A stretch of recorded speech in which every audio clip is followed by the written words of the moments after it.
বন্ধুরা, সময় কম, খুব শীঘ্রই রোজা শুরু হচ্ছে। এবার কি আমরা পুরো সুযোগটাকে কাজে লাগাবো, নাকি আগের মতোই ভুল খাবার খেয়ে নিজেদের ক্ষতি করব? আপনি কি জানেন, সঠিক রোজার রুটিন মেনে চললে মাত্র 30 দিনেই আপনার কোলেস্ট্রল কমে যেতে পারে আর পেটের চর্বি গলে যেতে পারে। কিন্তু যদি ভুল করেন, তাহলে বিপদ আরও বাড়বে। আজ আমি আপনাকে এমনই একটা কার্যকর রুটিন বলবো, যা শুধু কোলেস্ট্রল কমাবে না, বরং আপনাকে করে তুলবে ফিট আর শক্তিশালী। তাহলে শুরু করা যাক। কেন রোজা আপনার কোলেস্ট্রল বাড়াতে পারে? রোজার সময় আমরা প্রায় দুটি বড় ভুল করি। প্রথমত, সারাদিন না খেয়ে থাকার পর ইফতারে অতিরিক্ত তেলে ভাজা খাবার খাই, যা এলডিএল বা খারাপ কোলেস্ট্রলকে বাড়িয়ে তোলে। দ্বিতীয়ত, সেহরিতে ভুল খাবার খাওয়ার কারণে আমাদের শরীর সারা দিন অলস থেকে চর্বি জমতে শুরু করে। ভাবুন তো, আপনি রোজা রাখছেন সুস্থতার জন্য, কিন্তু উল্টো রোগ বাড়িয়ে দিচ্ছেন। এটা কি ঠিক? না, একদমই না। তাহলে আপনি ভাবছেন, ইফতারে কি খাবো? শোনেন, হাদিসেও বলা হয়েছে খেজুর দিয়ে ইফতার করা সুন্নত। খেজুর শুধু শক্তি দেয় না, বরং এতে রয়েছে প্রাকৃতিক ফাইবার, যা আপনার কোলেস্ট্রলকে নিয়ন্ত্রণে রাখে। ইফতার শুরু করুন 3টি খেজুর এবং 1 গ্লাস লেবু পানি দিয়ে। এরপর একটু বিরতি নিন, নামাজ পড়ে নিন, তারপর খান শসা, গাজর, ছোলা আর প্রোটিন সমৃদ্ধ স্যুপ। অন্যদিকে বড় ভুল, ভাজা পোড়া খাবার খাওয়া। আপনি যদি সিঙ্গারা না খেয়ে গ্রিলড মাংস, বাদাম ও স্যালাড খান, তাহলে মাত্র 1 মাসেই কোলেস্ট্রল এতটাই কমবে যে ডাক্তার অবাক হয়ে যাবে। আর হ্যাঁ, এটি শুধু কোলেস্ট্রল নয়, পেটের চর্বিও কমাবে।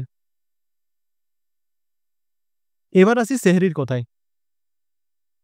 ভুল খাবার মানেই সারাদিন আলসেমি আর শরীরে চর্বি জমার কারণ।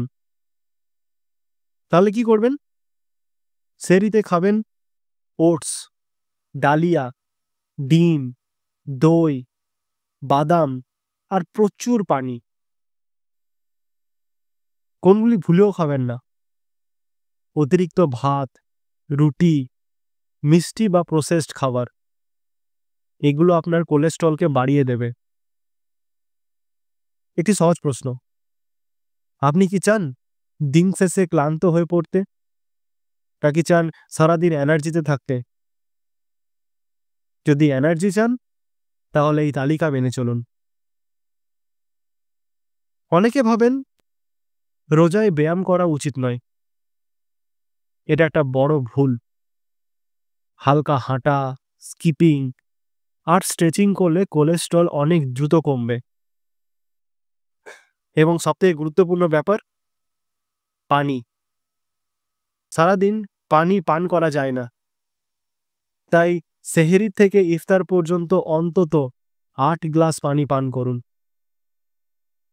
এতে শরীর থেকে টক্সিনসগুলোকে বের হবে এবং আপনার হার্ট ও কোলেস্ট্রল নিয়ন্ত্রণে থাকবে। বন্ধুরা, এই রুটিন যদি ঠিকমতো মেনে চলেন, তবে 30 দিন পর নিজেই আয়নার সামনে দাঁড়িয়ে বলবেন, এই তো আমি, আরও সুস্থ, আরও ফিট, আরও আত্মবিশ্বাসী। কিন্তু যদি ভুল খাবার খেয়ে চলেন, তাহলে কি হবে? উচ্চ কোলেস্ট্রল, অতিরিক্ত ওজন আর দুর্বল শরীর। এটা কি আমরা চাই? না। তাহলে আজ থেকেই পরিকল্পনা করুন এবং এই রুটিন মেনে চলুন। আর এখনই দেখে নিন কিভাবে একটি বাঙালি ঘরোয়া খাবারের ডায়েট চার্ট যা আপনার ওজন কমাতে একদম ম্যাজিকের মতো কাজ করবে। লিঙ্ক দেওয়া আছে ডেসক্রিপশনে। আর এই ভিডিওটি যদি ভালো লেগে থাকে তাহলে অবশ্যই লাইক, শেয়ার এবং চ্যানেলটিকে সাবস্ক্রাইব করতে একদম ভুলবেন না। নিচের কমেন্ট সেকশনে কমেন্ট করে জানান আপনার মতামত। আর যদি কোনো প্রশ্ন থাকে তাহলে অবশ্যই লিখুন। আর আমাদের চ্যানেলে মেম্বার হওয়ার জন্য সাবস্ক্রাইবের পাশে জয়েন বাটনটিতে ক্লিক করুন। আমি আমার মেম্বারদের জন্য কিছু এক্সক্লুসিভ ভিডিও আনবো যা আপনারা মিস করতে চাইবেন না। তাহলে দেখা হচ্ছে পরের ভিডিওতে। ততক্ষণের জন্য স্টে ফিট, স্টে হেলদি। ধন্যবাদ।